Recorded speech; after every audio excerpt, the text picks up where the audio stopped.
Reverend Sophie. How are you? Morning. I'm really well, thank you. Yes, it's another cloudy day outside, but I'm full of the joys today because I've got my little baby granddaughter with me, and she sat here watching a bit of CBeebies for a second. So it's all very exciting in the Whitmarsh household this morning. So you've got to love a bit of CBeebies, haven't you? Lots Yeah. of bright colours first thing. So I'm grateful for CBeebies today. I don't blame you. You mentioned the weather there. I'm grateful that yesterday the weather warning didn't actually really go anywhere, did it? There's supposed to be downpours of water, but in Haverfordwest, certainly, it really wasn't that much of a big deal. No, that's true. That is true. And we were asked the other day. I was at a church on Sunday afternoon, and we were being asked, what's the one thing you're looking forward to? And I think every single person in the church said, we're really looking forward to the bright sunny days and the spring coming in full swing, as it were, over the next couple of days. So Yeah, yeah, very really excited excited for about that. that. Well, Maria, she's already enjoying the outside. Grateful for where I live that I get to see views like this from my office/studio each and every day. And it's a wonderful view out over luscious green grass and the largest, I've called it a cloud cathedral in the comments over on Facebook because it looks incredible. Oh Who else? wow. Who else has been with SG this morning? I'm trying to load mine as we speak right now. It is doing its thing. There we go. It's done its thing. It's a little slow this morning, just like me, I think. We've got Marilyn Mitchell. Grateful that she's woken up this morning for her family with 3 grandchildren and great granddaughter, and have all that we're able to do. So thank you very much, Marilyn, for getting involved in today. Yeah, and we mentioned earlier on our celebrations, Gemma Lewis, grateful for the incredible lot, -2, that helped me complete a marathon of darts on Sunday, raising £726 for Oh my word. Macmillan. Yeah, That's amazing. Isn't brilliant it? achievement. Really, really Absolutely good. amazing. Yeah, really. Fantastic. Yeah, we love it. We love sharing all these stories.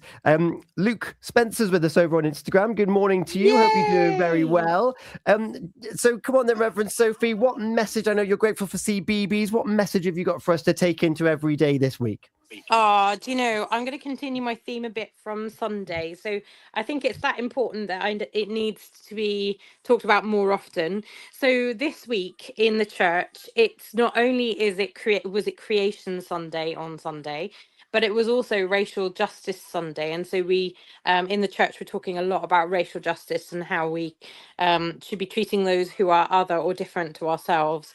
And that, there are things like that throughout the year in the church where we focus on specific things, but I think this one is particularly important, particularly at the moment. And so my thoughts for today are that if Grati-Tuesday is about thinking about all of those things that those noticing the gifts that we have, the blessings that we have, often the ones that we haven't earned, um, and the grace that sustained us, then when we begin to notice these things, something shifts in us slightly, doesn't it? And gratitude softens our hearts and makes it possible for truth to take root. And I think that's a really important thing.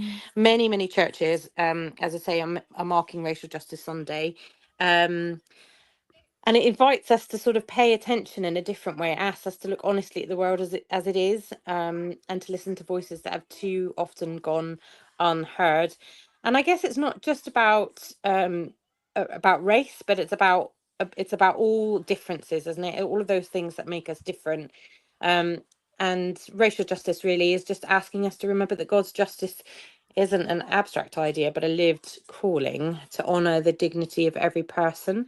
And it kind of coincided really well with Creation Sunday on Sunday, because the creation story tells us that God made us all in his image. So if we're not honoring one another, then we're not honoring God. And I think that's a really, really important thing for us to hold on to. And often the Christian story, the Christian narrative can be skewed. And I think that's one thing we really do need to hold on to, is that idea that God made us all in his image. So I think Grati-Tuesday, gratitude is not it doesn't mean pretending that everything is fine, and it doesn't ignore the wounds that history has often left us with. But instead, Gratitude Tuesday gives us, and gratitude gives us the courage to face those realities without becoming overwhelmed, because we remember that God is already at work healing, restoring, and reconciling ourselves with each other.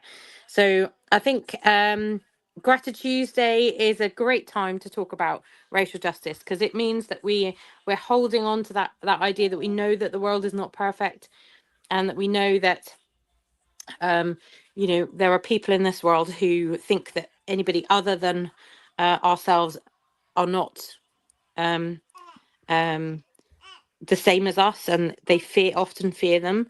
But if there's one thing that we can do, is we can be grateful for the little things that remind us that we are all God, made in God's image. So I just felt that was a really important thing to say this morning.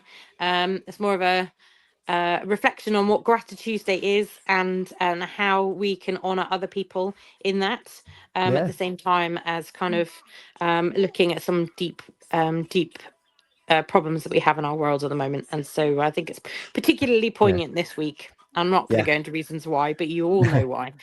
Yeah, well, thank you so much for sharing that with us. And Sunday, the kind of coincidence of it falling on Super Bowl Sunday. Yes, I'm linking this to the Super Bowl, and Bad Bunny being the headline act and actually celebrating the differences that the Latino world in North America has, and a celebration of culture and the differences, similar to what Kendrick Lamar did last year. So a little bit further afield than maybe Milford Haven, Fishguard, and Haverfordwest. But you could a little bit of searching, you can see exactly why it was a celebration of difference in culture and heritage. Gina, any thoughts? Well, I was just going to say, so this Sunday, Reverend Sophie, where are you going to be? Oh, this Sunday coming, where am I going to be? That's a very good question, Gina. Very good question. Where am I going to be? Hang on a second. Are you firstly here in the studio? I will be here firstly in the studio, yes. So I'm always in the studio on a Sunday morning at 8 o'clock. And then I think this Sunday I was in Spittal. So next Sunday I must be in Walton East at 9:30. And then after Walton East, I got a feeling. Oh, have we lost it? We've lost her.